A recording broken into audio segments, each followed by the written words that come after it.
welcome back, DirtFish friends, to our coverage of this, the 110th, David, Monte Carlo Rally. I remember the 100th. It's not 110th, it's the 110th anniversary. 110th anniversary, that is correct. How many have run? Yeah, that's a good question. Oh, well, that's one for later on. That's one to ask the experts. Folks, 5 stages down at the Monte Carlo Rally. It has been a fascinating morning. What I'm going to do for you is give you a quick rundown. I have to say, it's all changed. Who is the man that leads the rally after 5 stages? Well, you know, he was in, 4th overnight? It is Sébastien Ogier. His lead now over Elvin Evans in 2nd place, 11.3 seconds.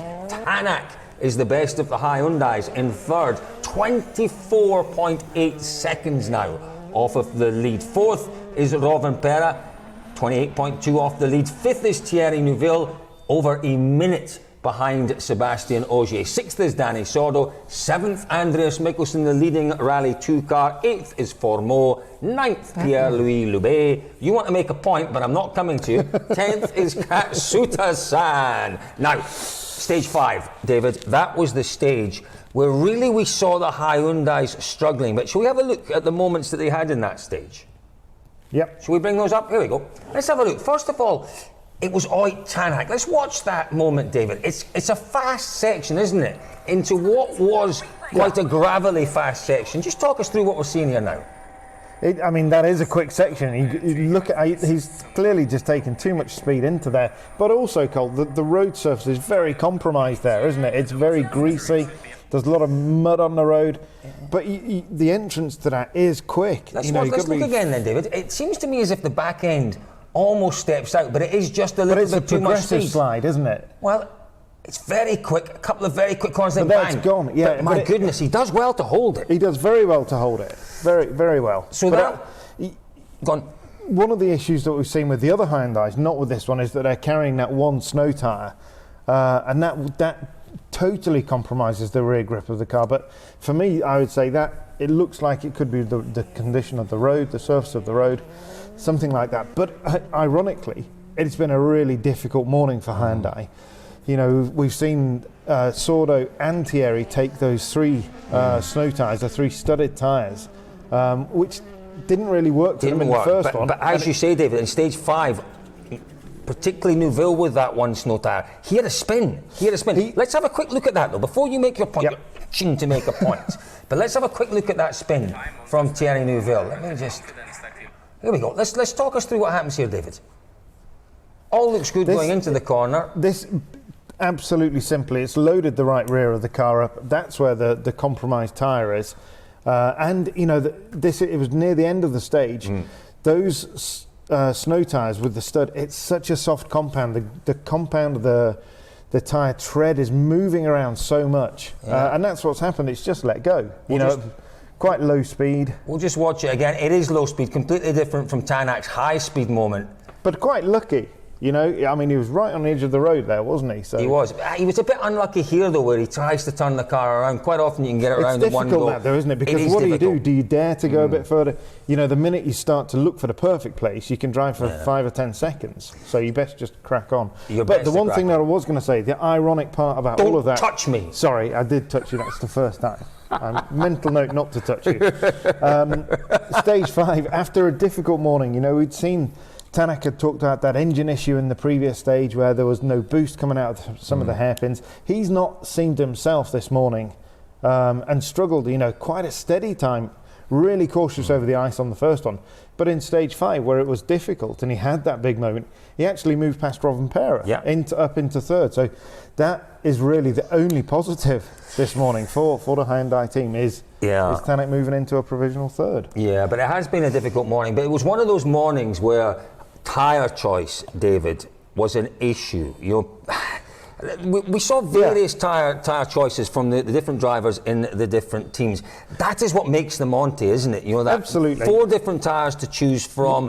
What do you go with? It's always a compromise. We talked a lot. You know, there was that one section of 4 or 5 kilometres, so 2 or 3 miles this morning in the first stage, up on the top of the col. And you base so much of a choice of tyres across a selection of 3 stages. You know, you're looking at one tiny area, But they had to do it. They had to, if you'd gone into there with 4 slicks on the car, you'd have really struggled. So they needed some studs on the car, and ultimately it was Toyota that got it right. Toyota and Tanak took the 2 studs and the 2 super softs. Strange one Toyota and Tanak, Toyota and Tanak, yeah.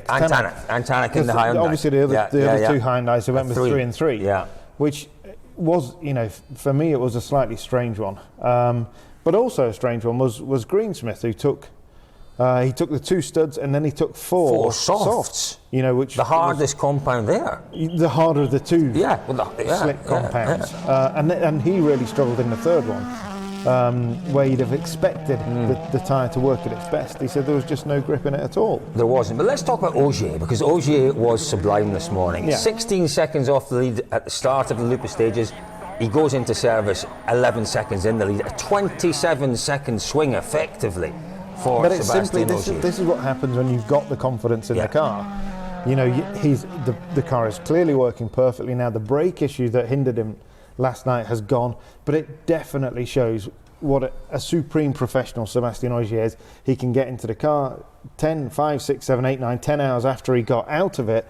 Forget what happened last night. Yeah. Forget it. Just get on with it and drive. And but you're right. That's exactly Ogier for you, isn't it? He is the man with 7 Monte wins under his belt. Yeah. He knows how quickly things can turn around. Unless you're 4 or 5 minutes down, you're never completely out of the game in the Monte, because you never know what might happen. But there is no question, David, that first on the road, particularly in stage 5, that last stage in the loop, there was a benefit to be had there because it rapidly deteriorated. There was, and you could see it. You could see there are so many cuts in there. There's not the snow at the side of the road, so the drivers know exactly where the line is, and they're taking it. And Ogier he'll be putting the car a little bit more off the road, just knowing that every bit of mud that he's pulling out is hindering the guys behind, and it was. It was. At the guys behind, the guy directly behind him, teammate Elvin Evans.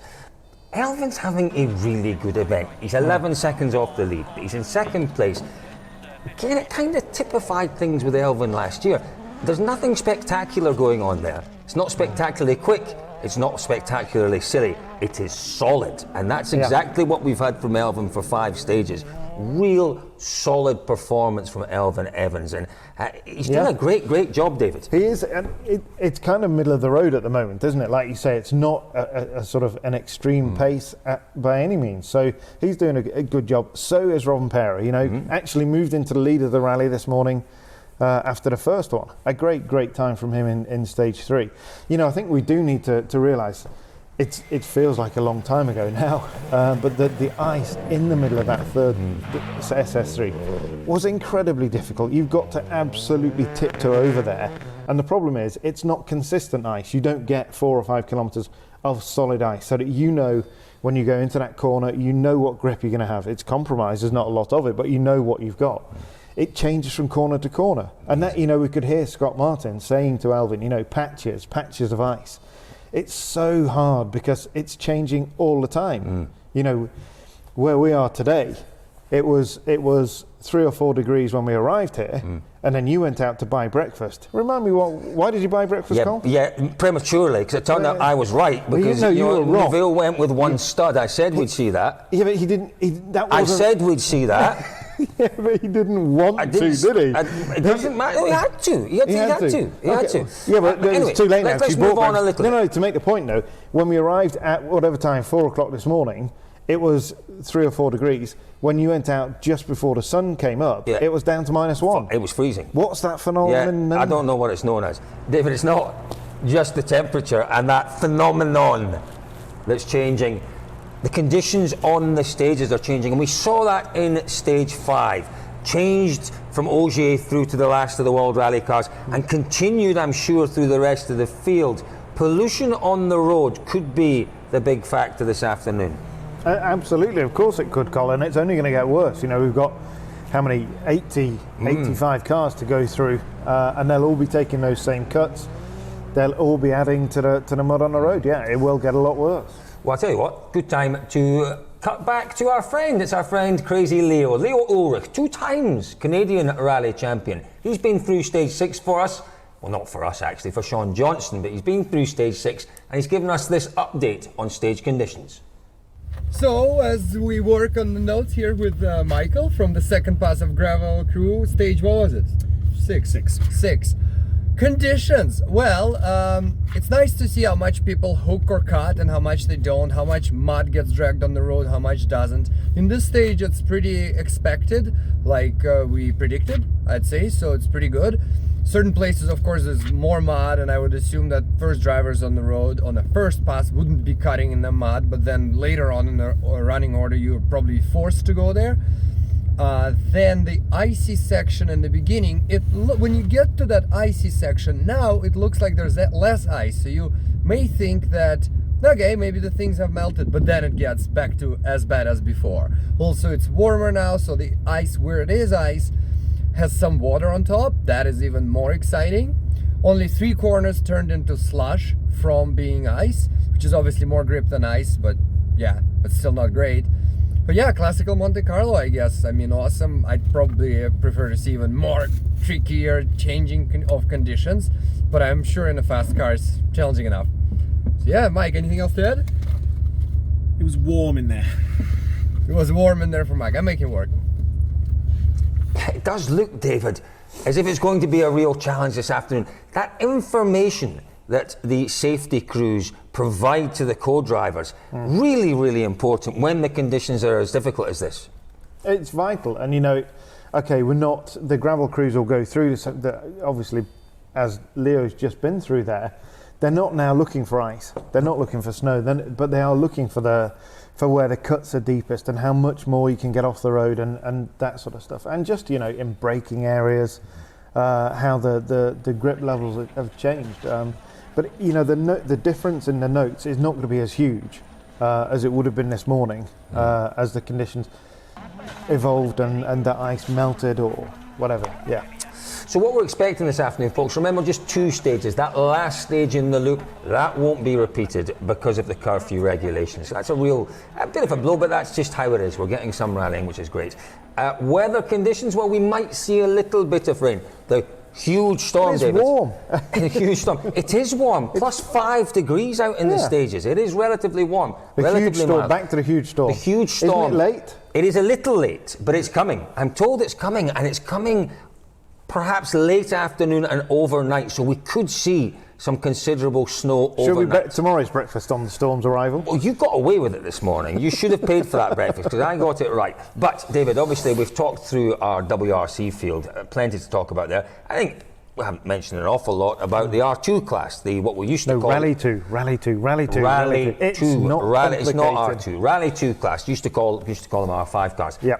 Andreas Mikkelsen, he set his stall out before the event. He wanted to come and dominate. My goodness, he's been impressive. He's done that. You know, quickest on the first 2 this morning, and then I think, you know, he's now in a position that he can control the class, and we've seen Formo take some time, take a second and a half out of him in the last one, but you know, Andreas is doing the job that he wanted to do. That Skoda is looking fabulous. The Talk Sport Skoda, it's running perfectly, and you know, and Andreas catching the back of Louis Lube on in the the first opening one stage. this morning. Incredible. It just shows that, though, doesn't it? You know, this is Lube's first time ever here, and I spoke to Pierre-Louis before the start. You know, we shouldn't forget Yves Lube is his father and led the Monte Carlo Rally in, I think, 1988. Yeah. In a great scrap with his Lancia teammate Bruno Sabi at the time. Ultimately, Yves crashed, which he wasn't really known for. Not a big crasher of cars at the time. But I said to Pierre-Louis, you know, has your father given you any advice? And he said, yeah, when you see the ice, 10 kilometres an hour. And he did that. Right. And he came through, you know, that. I still struggle to believe that Pierre-Louis has been around for 5 years and this is his first Monte. And to come here and do it in a car like that. It's a challenge. It's a huge challenge. But and he came through it. But you've deviated from our script. Sorry, yeah. It's a nice story, and I almost touched your knee again. Touching your knee. It's a lovely story, and I think that's the lovely. This is why, David, you're the very best. You know your history. Once I remember it. You do. Yeah. I read books. Takes a little while for that brain to warm up in the morning. But we were talking, obviously, Rally 2 class. Mikkelsen. Let's just give you a quick rundown on where we're at. Andreas Mikkelsen leads WRC2 from Adrian Formo, 23.8 seconds is Mickelson's lead. Eric Camely struggling in the Citroen. Not enough time, he was saying, in the car. We've seen good pace from Camely on this event before. Great pace last year, wasn't He's 46 seconds off the lead. Not out of it yet, but heading that way, sadly. Fourth, Marco Bellazia doing a good job. I'm impressed by him. Yeah, I was Young just going to lad, say, really impressed by him.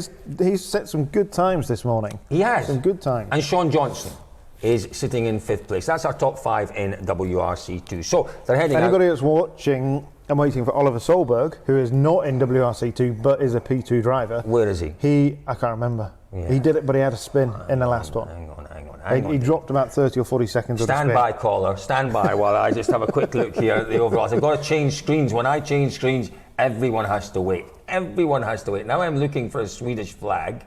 But I'm telling you, he had a spin. He dropped 40 seconds. Yeah, but I can't find them on my standings. Anyway, Oliver Solberg, you've updated us. That'll do for just now, David. So 2 stages to come this afternoon. Yep. They could be very tricky. They could be very testing. We're not expecting too much weather. Your thing to look out for? No, one thing I do want to say is okay, we've got those 2 stages this afternoon. And then you think, we're only on Friday afternoon. But we spoke about this earlier. Tomorrow, Saturday and Sunday, we've only got 50 kilometres each. Yeah. They're not long days. So suddenly, if you get to this evening and you've still got that gap, you've not got a lot of kilometres. You've not. Got a lot of miles. Saturday and Sunday to together time is back. less than today. Yeah, in terms of distance. it is. So there we go. Yep. Folks, we will be sitting watching. We will be making sure we're on top of everything that happens in these 2 Almost stages. everything. We'll try and keep We'll be on top as of much some as we things. can. As much as we can this afternoon. Don't And forget. this afternoon, can we do a bit of a walk round? Yeah, a lot of you are mentioning these wonderful cars. Let me tell you, what you can see in the background is not even a tenth of what we've got here. It is You should see what we can see around here. It's an Aladdin's including cave. Gary. It is an Aladdin's cave here, It David, is. and we will go and have a look around for you later. We'll bring Ian Gwynn, who Gwynn. owns this place. Yeah. Because And he's we've got- great. He watched some of the stages this morning, and you and I watch it, and we're just watching the cars go over the ice. And then Ian brings in the whole, will it have turned the ALS down, the anti-lag, and brings a completely different perspective, and then gives us a very good description of He how makes the us anti-lag. almost sound like we know what we're talking He about. does, which is always good. Folks, Yeah. don't go anywhere. No. DirtFish.com. Don't forget to, if you like, send us messages, ask questions. David is here to answer any questions you might have. Ask You can me, I'll ask Ian, and then Colin will answer you. and we'll come up with an Colin answer sound for clever. you. You can leave those comments after the videos anywhere you like, at DirtFish Rally on Twitter, even on Instagram. Go and find us there, send us a message, leave us a note there. Folks, DirtFish.com is the place to be this weekend for the Monte Carlo Rally.